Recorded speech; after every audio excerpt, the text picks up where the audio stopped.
Saya seorang Muhammadiyah memutuskan puasa hari Sabtu, lalu negara mengumumkan puasa hari Ahad. Saya ikut mana?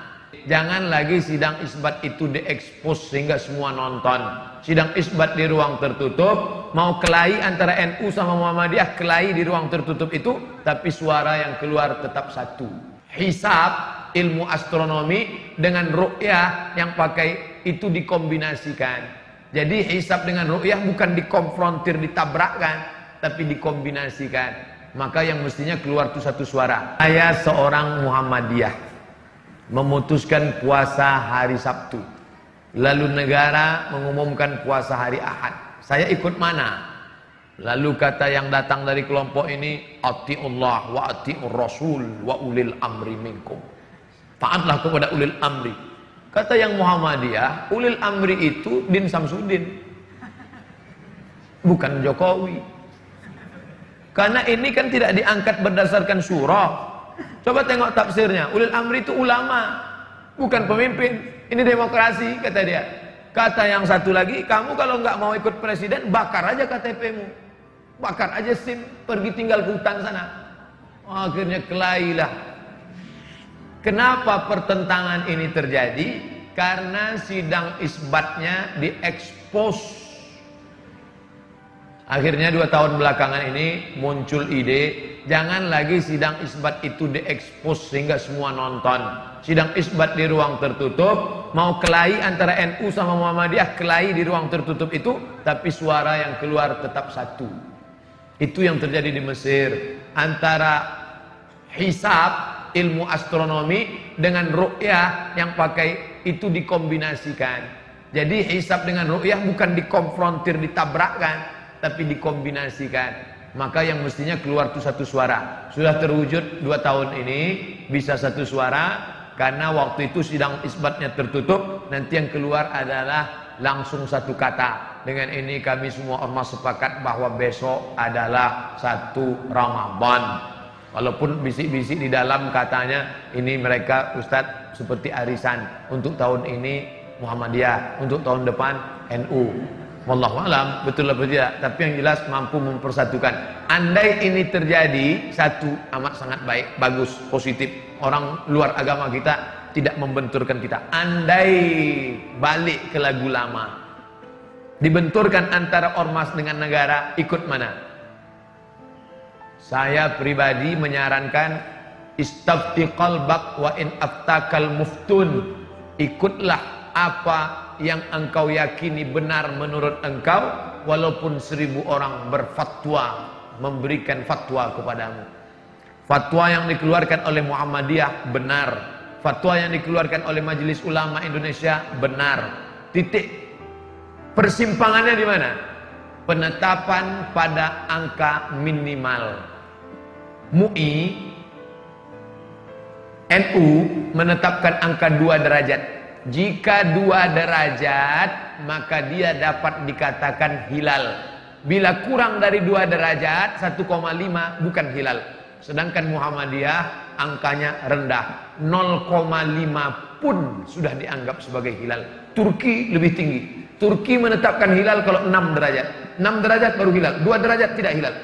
Kesepakatan 6 negara, Brunei Darussalam, Singapura, Indonesia, Malaysia, Patani Thailand Selatan, Moro Filipina, 6 yang muslim ini menyepakati 2 derajat baru disebut hilal.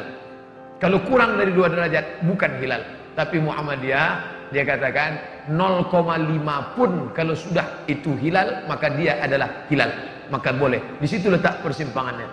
Maka bagi adik-adik yang bapak-bapak yang ikut Muhammadiyah itu ijtihadi, ijtihad. Maka dia ikut itu tidak. Ustadz sendiri ikut mana? Saya Komisi Fatwa Majelis Ulama Indonesia Provinsi Riau.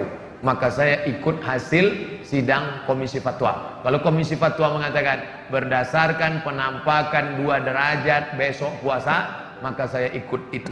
Tapi kalau Muhammadiyah ngundang saya khutbah, saya nggak mau ikut. Karena kalau saya ikut undangan Muhammadiyah, ikut nanti saya bisa khutbah 2 kali. Hari ini saya khutbah di Muhammadiyah, besok saya khutbah sebagai Komisi Fatwa MUI. Nah, itu perlu juga disampaikan bagi jamaah yang menyampaikan khutbah. ikuti salah satu, jangan ikut dua-duanya. Berpuasa karena melihat hilal. Sumu li ru'yatih, berpuasalah karena kalian menengok hilal. Waftiru li ru'yatih, berhari rayalah juga karena menengok hilal. Fa in ghubbiya 'alaikum, kalau tertutup awan, fa akmilu 'iddata Sya'ban salasin, sempurnakanlah Sya'ban salasin. Salasa 3, salasin 30. Sempurnakan Sya'ban 30. Memangnya kita berapa Sya'ban nih Pak Ustadz? Hari Jumat 29 Sya'ban. Kalau petang Jumat tak nampak anak bulan, sempurnakan Sya'ban 30. Maka Sabtu pagi masih ada nasi uduk. Tapi kalau petang Jumat nampak anak bulan, maka Sabtu pagi kita puasa. Simple, sederhana. Bagaimana cara menengok anak bulan? Pergilah ke tepi pantai Pariaman, manca lihat anak bulan.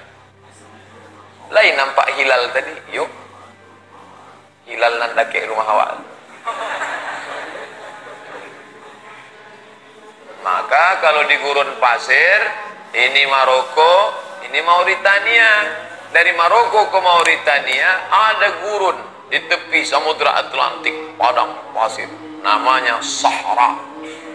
Sahara kata orang Arab. Orang Barat payah menyebut Sahara. Apa katanya? Sahara. Like snow on Sahara. Seperti butiran salju di tengah Sahara. Gurun Sahara. Maka diutuslah oleh Raja Maroko tim mengintai anak bulan. Kalau menengok matahari ke timur pagi, kalau menengok anak bulan ke barat petang, saat tenggelam matahari, nampaklah anak bulan. Ya tak lama, sekejap saja, bentuknya macam bulan sabit. Kalau bulan itu bulat, namanya Badar. Badr. Kalau bulan itu bentuk sabit, namanya hilal. Badar. Tala'al badru alaina. Badar di situ bulan purnama. Siapa dia? Muhammad sallallahu alaihi wasallam. Itu diibaratkan bulan purnama di tengah malam gelap gulita jahiliyah, tiba-tiba datang bulan purnama. Sedangkan bulan sabit hilal. Dua-dua sudah jadi nama orang Indonesia, Pak Badar dan Pak Hilal. Badaruddin, Hilaluddin. Lahir perempuan Badariyah. SMS tak diangkat, telepon tak dibalas. Angkat.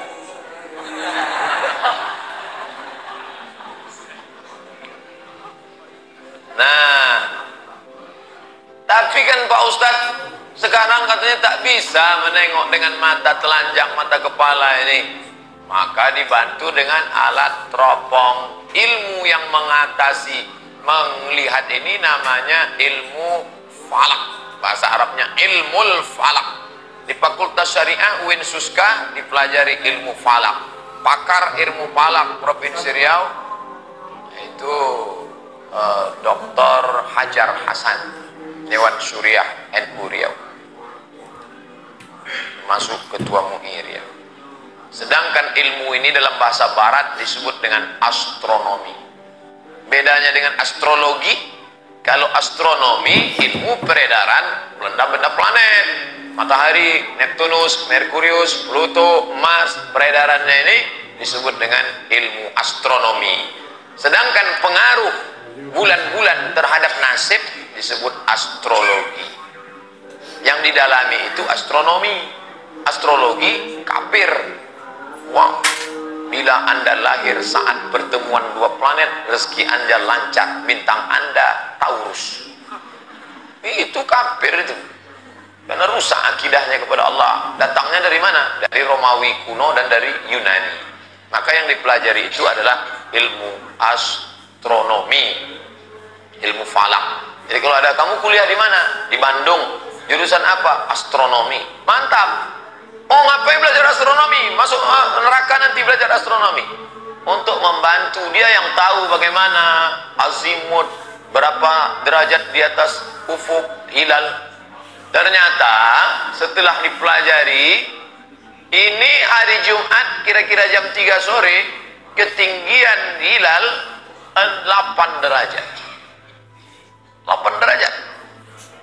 Sedangkan sepakat 6 negara, Indonesia, Asia Tenggara, Indonesia, Brunei Darussalam, Malaysia, Singapura, Patani, Thailand Selatan, dengan Moro, Filipina, yang muslim-muslimnya, sepakat 2 derajat di atas ufuk itu sudah hilal. 2 saja, kecil 2 derajat itu sudah dianggap hilal. Tiba-tiba belakangan muncul dari pakar ilmu astronomi, katanya hari Jumat itu nanti 8 derajat. Jadi besar kemungkinan 99,9% bahwa kita hari raya Sabtu. Tapi tetap menunggu sidang isbat. Isbat artinya penetapan 1 Ramadan, yaitu petang Jumat malam Sabtu. NU, Muhammadiyah, PRT, Persis, Al-Irsyad, Nahdlatul Watan, itu bersidang nanti berdasarkan penampakan anak bulan, dibantu oleh astronomi yang mengatakan bahwa petang tadi sudah tertampak hilal 8 derajat. Dengan ini dinyatakan bahwa malam ini sudah masuk 1 Ramadan. Biasanya live TV One, jangan tengok di Metro Tipu, hampir punya. Ini tentang masalah menengok ini. Dulu orang-orang menengok anak bulan ini pergi ke pantai, pergi ke gurun pasir. Kita dua-dua tak punya, gurun tak punya, pantai tak ada. Takkan pergi ke pantai danau buatan. Maka untuk melihat anak bulan ini sudah dibeli Pemprov, pemerintah Provinsi Riau, teropong dipasang di gedung tertinggi Jalan Sudirman sana. Harganya 50 juta. Sejak dibeli sampai sekarang belum pernah nampak anak bulan.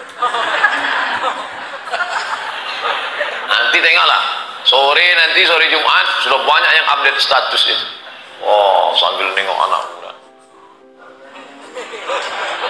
Tengoklah status dia, sedang mengintai anak bulan, menantikan Ramadan. Marhaban ya Ramadan. Tulis saja, kami udah tahu kalian tak nengok. Gaya-gaya aja. Dari mana Ustaz tahu mereka tak menengok? Cobalah perhatikan sidang isbat. Seumur-umur sidang isbat, saya pulang dari Maroko 2008 sampai sekarang, belum pernah lagi kita dengar berdasarkan penampakan anak bulan dari Pekanbaru. Benar. Berdasarkan penampakan anak bulan dari Teropong, Cilincing. Berdasarkan penampakan anak bulan dari Teropong, dari wilayah timur Indonesia. Yang melihat itu bukan asal mengaku-ngaku saja, saksi tersumpah, wallahi tallahi billahi, bahwa saya sudah menengok anak bulan. Kesehatannya diperiksa, mana tahu dia error. Matanya diperiksa, bukan asal mau bersaksi saja. Pernah diperiksa satu, rupanya dia sudah tua, bukan nampak, tak ada yang lain nampak, dia sendiri aja katanya nampak, rupanya bulu matanya gugur. Penetapan awal bulan Ramadan di kalangan umat Islam dilakukan secara 2 metode yang sebagaimana yang kita pahami.